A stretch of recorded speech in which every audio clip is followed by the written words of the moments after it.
wabarakatuh. Selamat datang di podcast Kiara. Hari ini kita sudah kedatangan narasumber yaitu Ibu RT dari Komplek SBTN Regensi. Langsung saja ke podcastnya yuk. Ibu RT, mohon maaf boleh memperkenalkan diri? Boleh sekali kakak. Nama saya Ibu Sutrini. Saya sebagai Ketua RT di Komplek SBTN Regensi RT 07 Magadar Marga Asih. Untuk kesibukannya sehari-hari?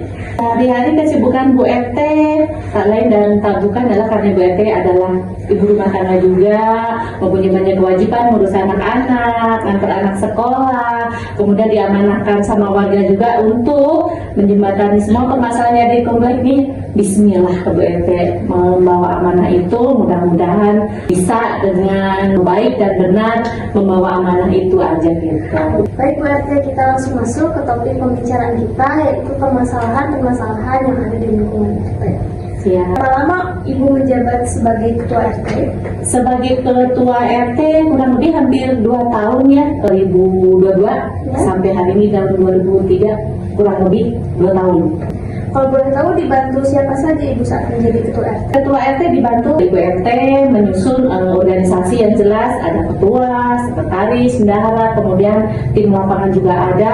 Bu RT, misalkan nih ada kenakalan remaja di lingkungan RT ini, bagaimana cara Ibu untuk menanggulanginya? Jadi kita melihat konteksnya dulu, kenakalan remajanya di tingkat apa nih? Misalkan kalau memang anak-anak yang usia jahil ataupun itu kan akan selesai di intern kompleks sendiri. Kalau misalkan melibatkan dengan antar komplek ataupun antar remaja, itu karena memang sudah berkaitan dengan hukum ya layaknya kita harus melibatkan pihak keamanan komplek, kemudian pihak yang lebih tinggi lagi mungkin polsek setempat dan sebagainya, kita minta bantuan di situ untuk menyelesaikan begitu. Kita harus sounding ke orang tuanya, ngasih tahu bagaimana caranya men-treat anak-anaknya untuk tidak melakukan kembali kenakalan tersebut. Kenakalan remaja yang paling sering terjadi Bu di RT ini?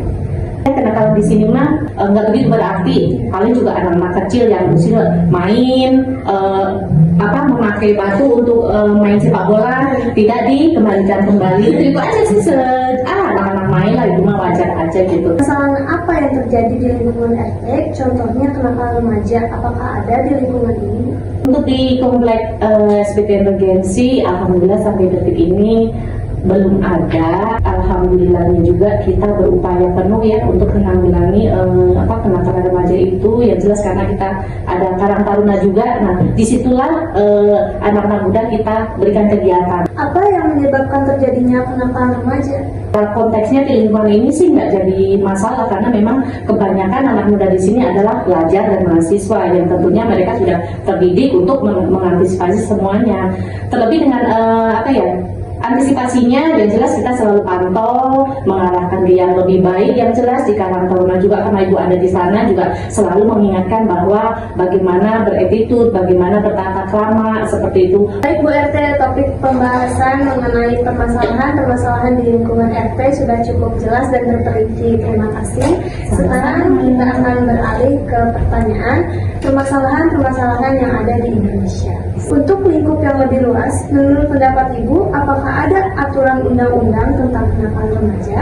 Menurut saya sih Undang-Undang KUHP ada ya, kalau tidak salah ada di pasal 71 Undang-Undang nomor 11 tahun 2012 tentang peradilan pidana anak di bawah umur ya. Seperti itu akan diatur terperinci di situ yang jelas. Contohnya remaja yang menggunakan narkoba, apakah langsung harus dipenjara atau ada tindakan lainnya? Sejauh yang Ibu paham dengan undang-undang yang berjalan, biasanya kalau anak remaja yang menggunakan narkoba itu ada tahapan untuk rehabilitasi atau mungkin ada pendidikan khusus di situ ya, pengarahan narkoba itu dipakai akan efeknya apa. Nah di situ saat rehabilitasi itu di situ akan diterjemahkan lebih lanjut di sana gitu. Nggak serta-merta langsung di penjara, nggak, pasti ada arahan khusus gitu. Bagaimana jika remaja-remaja yang harusnya menjadi penerus bangsa malah terjerumus masalah narkoba, mencuri, dan pergaulan bebas? Nah, di situ menjadi warning yang sangat luar biasa untuk kita semua ya, bukan Bu RT sendiri, tapi seluruh warga Indonesia yang jelas mengenai kenakalan remaja yang menggunakan narkoba. Karena kembali lagi bahwa permasalahan yang muncul di anak dan dia melarikan diri menggunakan narkoba. Kemarin tadi yang saya sampaikan bahwa permasalahan itu muncul dari intern rumah keluarga itu sendiri. Jadi makanya kembali lagi kita harus jalin penuh silaturahmi antara ayah, ibu dan anak. Apapun permasalahannya kita harus rangkul sepenuhnya di situ biar anak tidak keluar rumah untuk mencari kenyamanan yang lain yang memang di luar koridor, di luar aturan yang ada, apalagi menggunakan narkoba begitu. Bagaimana pendapat Ibu tentang penggunaan teknologi, contohnya HP yang sangat rentan dengan budaya asing yang tidak sesuai dengan budaya Indonesia? Nah, peran orang tua sangat penting. Jadi ya orang tua sudah mencari nafkah, orang tua harus mendidik anaknya jadi lebih baik, harus men-train anak menjadi berakhlak, beradab yang lebih baik. Di situ makanya orang tua ya harus sehat jiwa raga, sehat lahir batin untuk kesemuanya. Jadi yang mengenai HP juga harus intinya harus selalu diawasi. Apalagi HP kan satu akses dunia ya, bahkan internasional untuk melihat apapun. Makanya orang tua harus tetap mengawasi anak-anaknya dalam penggunaan HP gadget itu. Menurut Bu RT, apa dampak HP untuk anak-anak? Kalau HP menurut Bu RT sendiri ya, karena memang jelas Bu RT sendiri melihat keseharian anak saya juga.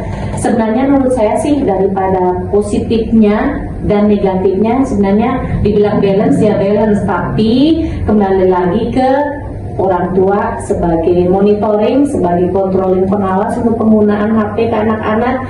Yang jelas secara teknologi memang bermanfaat betul itu HP ya, belajar bisa online, semua bisa diakses di situ dalam satu HP yang memudahkan semua akses. Jadi ya kita harus sebagai orang tua yang jelas satu harus pintar-pintar memanage anak-anak, tidak boleh 24 jam terus memakai HP, kemudian harus sortir betul itu aplikasi yang dipakai apa. Kita sebagai orang tua harus benar-benar jeli di situ bagaimana anak menggunakan di situ. Yang jelas apapun manfaatnya itu, apapun kegunaannya itu, anak-anak harus tetap tahu gitu. Ibu, adakah kegiatan untuk remaja seperti pengajian atau mungkin Karang Taruna? Alhamdulillah untuk di Komplek SPD Regensi Karang Taruna ada, alhamdulillah juga berjalan. Setiap tahun ada kegiatan 17-an, semua juga anak-anak muda terlibat aktif. Alhamdulillah juga kemarin baru melaksanakan 17-an ya, alhamdulillah antusias juga luar biasa. Kalau pengajian, alhamdulillah pengajian baru berjalan di ibu-ibu, alhamdulillah yasinan berjalan tiap 2 minggu sekali. Kemudian pengajian ke masjid di Anissa juga ada, alhamdulillah berjalan. Insya Allah Bu Eda juga mentargetkan nih untuk bapak-bapak juga terlibat di pengajian khusus, kemudian anak-anak remajanya juga insya Allah, karena memang itu kembali lagi ke hak privasi ya, agama karena hak yang paling hakiki.